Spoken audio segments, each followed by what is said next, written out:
So I just got done watching Netflix's The Midnight Sky, starring George Clooney and Felicity Jones, and is it as good as other space movies have been before, like Apollo 13 or 2001, or is it just as bland and forgettable as I expected it to be? Well, let's find out.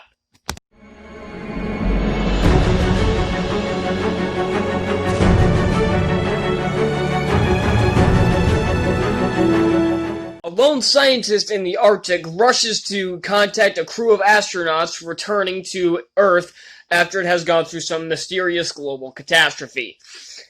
And I did not particularly have high hopes for this movie. I didn't even...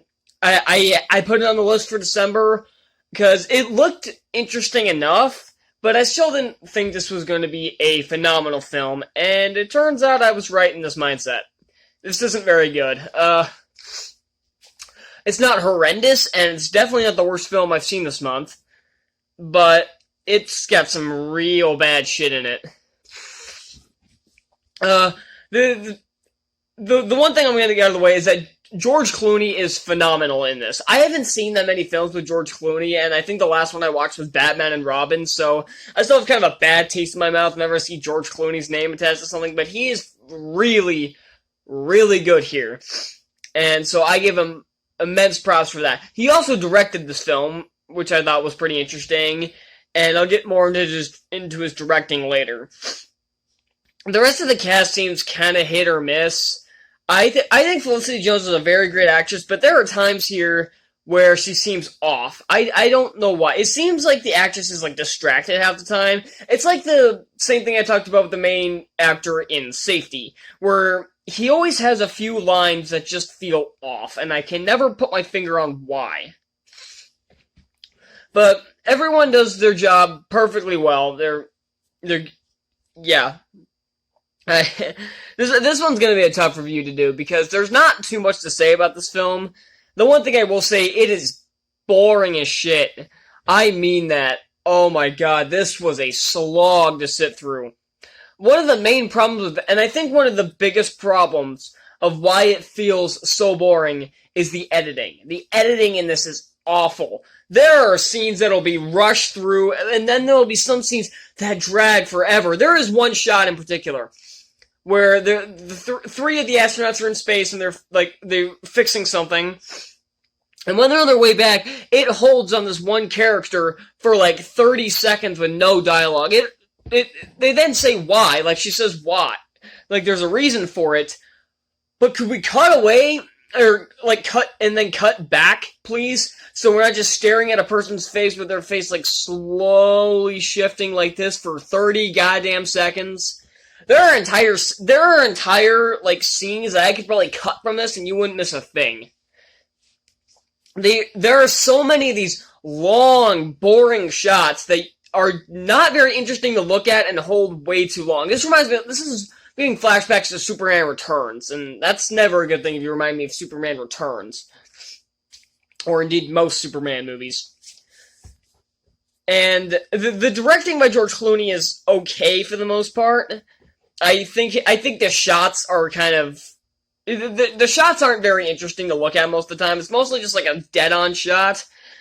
And he never really tries to get creative with his shots. It's always just like the basic camera positions. And that's always a problem for me. I like when I don't think you have to do like these weird camera tricks like what The Matrix did or something like that. No, you don't have to get all funky with your camera movements. But you can at least try to make your shots a bit more interesting instead of just a straight-on shot. Or, like, medium shot. And all the conversations are done in medium shot, reverse shot, and I got so sick of it after a while. I'm like, can we get an interesting shot, please?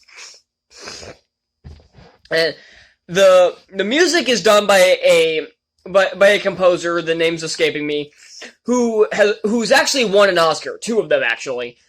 But the music in this movie is so overbearing. Sometimes it's so distracting when you're trying to look at something on screen. When, like, there's no dialogue, it's way too soft, and there are times that you can barely hear it. But then there are scenes where people are talking, the music's almost drowning them out. It's like, can we pick a side, please? I think you put your music choices in the wrong order, Mr. Editor. But I don't know what happened with that here. This is a two-time Academy Award-winning composer, and they can't figure out where the music should be placed. Come on. Surprisingly, this movie is not very effects-heavy. What was that? There are like people like right outside my yard.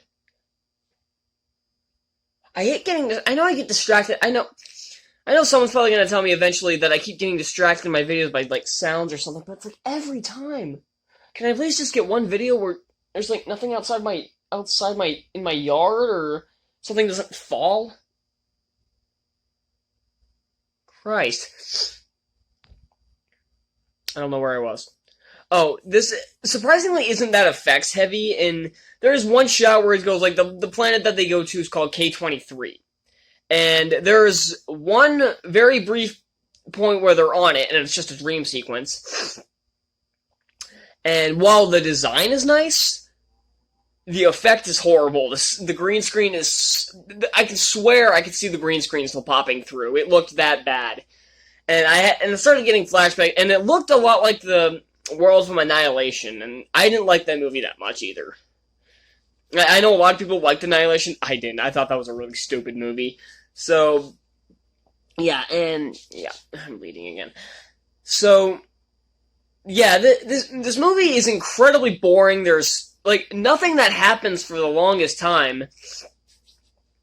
And some of the story elements are just weird. Like Clooney's character, Augustine Lofthouse, I think it's Lofthouse, takes in this little girl. Because, of course, there's always a kid involved. And there's one point where there's a scene where he's just talking, where they're talking. Well, he's doing most of the talking, she doesn't talk. But then it immediately cuts to him waking up, and the place that they're in is flooding. I'm like, was he dreaming talking to her? Because that's just stupid. What? Either that was supposed to be a dream sequence, which is really dumb, or we missed a scene. And either way, that's pretty amateurish. And now for the big elephant in the room when it comes to this movie. The big twist at the end. And I knew there was going to be one. Movies like this always have a twist to them. And it is the dumbest thing I've ever heard. One of the, spoilers now, if you don't want to know, then click away, but, yeah, spoiler from here.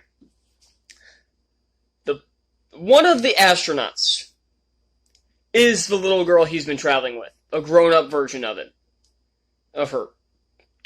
So, the little girl he's been traveling with was never there.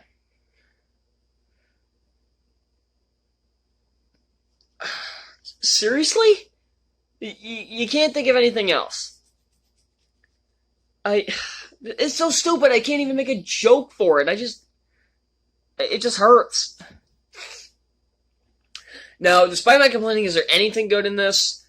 Well, there are occasional flashbacks to, Clooney's character's younger life. And the guy they have to play young Augustine Lofthouse doesn't really look like a young George Clooney, because I know what George Clooney looked like when he was younger. But he sounds exactly like him. Like, he doesn't look like him, but he sounds like him. He has the voice of George Clooney. And decent casting there.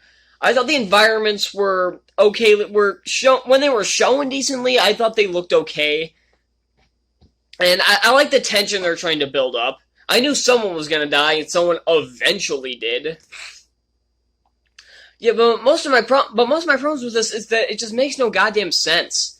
The ending, it ends in a way that doesn't leave you satisfied. I swear, this movie doesn't even end. It just kind of arbitrarily stops. And it's not satisfying at all. You don't get any closure with anyone. The little girl twist was stupid. And it's just... I don't get what happened. This movie so desperately wants to be 2001: A Space Odyssey, or Apollo 13, or Gravity, or one of these great space movies, but it doesn't understand what made those movies great. This one is just a mediocre slog from start to finish. I can't really recommend this movie at all. It's not a god-awful movie, but it's really not worth your time. I'm going to give The Midnight Sky a C-. Thank you all so much for watching. Be sure to hit the like button, hit the subscribe button for more reviews, and these next 2 days I will have more December reviews coming up. Yes, the next one will be Songbird. Then it'll be Wonder Woman 84. I'm dreading tomorrow when I'm going to have to watch that piece of shit. So yeah, I'll see you all next time.